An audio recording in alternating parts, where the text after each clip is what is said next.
Hello friends, welcome to my channel Go Digit.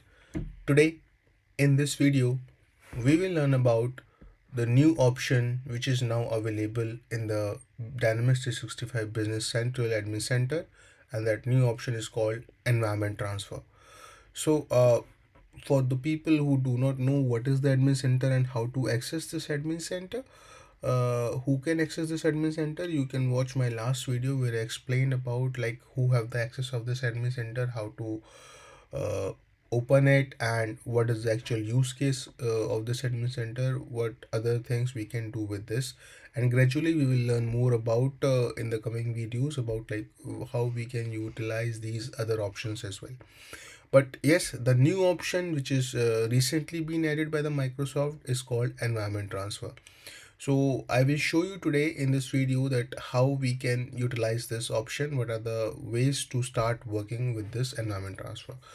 But in order to learn about this, I just want to show you that for example, I am currently running two business central environments registered on the different tenant IDs. Okay, so for example, you can see that this is my one business central environment having this tenant ID, and this is my second business central environment having this tenant ID. And as you can see that currently in this tenant ID I have only one production environment, and in this I have three environments running, in which one is production and two are sandbox, right? So as like there could be different business scenarios based on which you want your one of the environments or your all environments want to transfer from one tenant to the different tenant, right? So for all those different needs, Microsoft have now given this option here, and basically the global administrators, because they have the access of the admin center, can open it and start doing the environment transfer. But the thing is that it is like completely moving your business central environment to the different tenants ID. So obviously it's first of all we have to be very cautious about that why we are doing it, and we should do it very correctly in a firm manner that no user work should get hampered or no data loss or something like that. Although there is no risk of the data loss because it is pretty much easy to use. But yes, like in order to do the smooth transitioning, so first of all the very first requirement is that we have to make sure that all the users who have this access, if you want the same users to have the same access in the new tenant as well, so we have to register those users in the in my new tenant as well. Okay, if they are not there, if they are there, then there is no problem at all. But in case you want the existing users to use the same business central environment in your new environment as well, then you first of all make sure that all the users are there. So like as you can see, like I have explained this last time as well, that you can open the Azure Active Directory in the Azure portal, through which you can see all your list of all the users who are currently available in your directory and can use Business Central if you have assigned the license also of the Business Central. But so you can see that this is the list of my users who are basically having this access of this Business Central environments. And then this is my second in which these are the list of the users.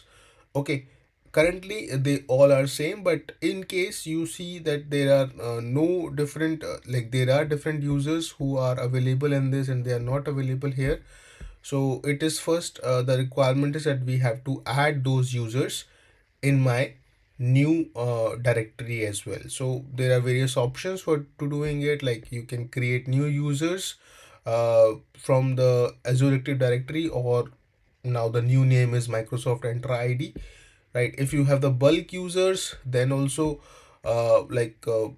first of all we have to download the list of the users into the CSV file, Excel file like thing, and then we can bulk create, okay, bulk we can invite, also we can delete bulk users as well. So for example, when you click on bulk create, so it likes, first of all we have to download this, then we have to edit our CSV file, and then we have to upload our CSV file. So based on whatever users are available there, it will add automatically. So as I said, because this is our source environment which I want to transfer, so from here we have to get the list of the users, and then we have to create or we have to import all these users of my source environment in my destination environment. Right after importing my users, like we can assign the business central licenses. Like for example, we can open that, and we can see that what are the current licenses available.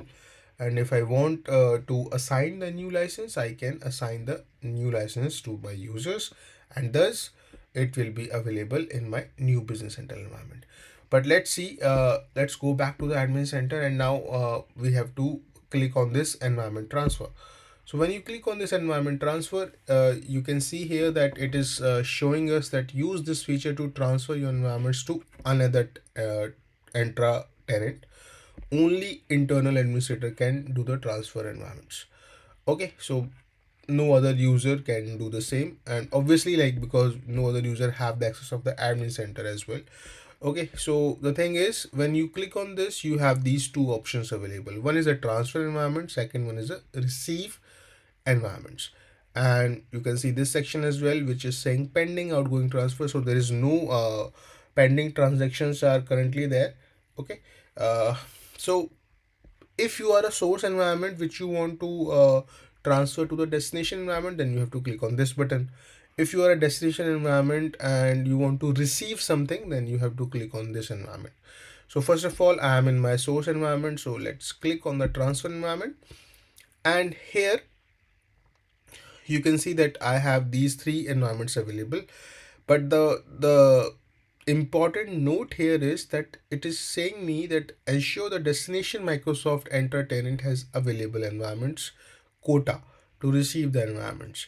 Like the basic thing is that one tenant can run only one production. So if I select this, because my environment this my new environment already having one production, so you cannot run or transfer two production environments, or maybe the list of the number of environments in one tenant, and you cannot push any other tenants as well.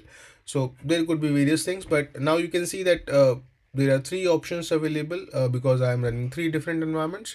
So I can select any of my environment, and if I want to push it to my new, I have to select this and specify the second option. It is saying that specify the destination Microsoft Enter tenant ID. Okay, so like I can, as we know that if we are running the business central online, then we can get my tenant ID from the URL itself, or otherwise I can check the portal as well. Okay, so I just have to paste my tenant ID here, and then it is giving me this option that I can schedule this transfer, that if I want to run this at particular specific date or time within the 2 weeks only. So that is the major thing. Like based on that, I can select this. Like for example, I want to do it at the same moment, or if I want to do it in at different time, it totally depends on me. Okay, so uh, let's say now you have set up the date and the time as well, so just click on transfer. Okay, so now what you will see, that if you want to see this, if you click again, you can see that now that this section is showing you that outgoing transfer is already one outgoing transfer request already been raised for this environment. This is the environment name. Okay, this is my destination where I want to receive this, and schedule to run it shortly after acceptance. So it is not like that you raise the transfer request and it will immediately start transferring your environment, whereas it is saying that it will start after the acceptance. Okay, so current status is pending acceptance. So what we can do is that now I want, let's open the new uh, business central environment and click on the environment transfer again. And here I have to click on receive environment, and here as you can see that I have to specify my source intra tenant from which environments are being transferred to this tenant below. So again I have to do the same thing, but this time I have to use the tenant ID of my source business central environment, place it here, and now as soon as you put it, you can click on next, right? And now you can see that pending incoming transfer request is coming up, that this is the environment name, okay, available. And if you want to change the name, you can do so, because it could be possible that the same name of the environment is already available in your current environment list. Then in that sense you cannot copy or transfer. So Microsoft is giving you this option that you can change the name as well. Right now, as soon as you check this again, this confirm button is now available, and when you click on confirm, based on the time decided, it will start pushing, or it will start transferring your environment from the source to the destination, and then this new prod copy environment will be showing up here in the list of your new business central. And based on like out of the box, as we have learned last time as well, that the global administrators, even though they don't have the business center license, they can read, they can access your current environment. So the global administrators can definitely run this environment and this environment if they are the user, if they are not the users, right? So they can do the same. And then based on the users you have assigned the license of the business until, they can also start using this transferred environments in your new business center, right? So this is the thing which I wanted to share here. Like for example, if you don't want to, then you can go back to the source and click on this and cancel the transfer. So that's it. Like based on that, it will not transfer your current business center environment, right? I'm running the free version, guys, so that's why I'm not showing you the complete operations, and it might take some time as well. So the thing is that if you are a if you are a real organization, if you have a paid business center license and then you want to do certain things, definitely all these options will be available in business center and you can start using them. So that's it in the current video. If you like it, please hit the like button and please subscribe to my channel. Thank you so much for watching this video.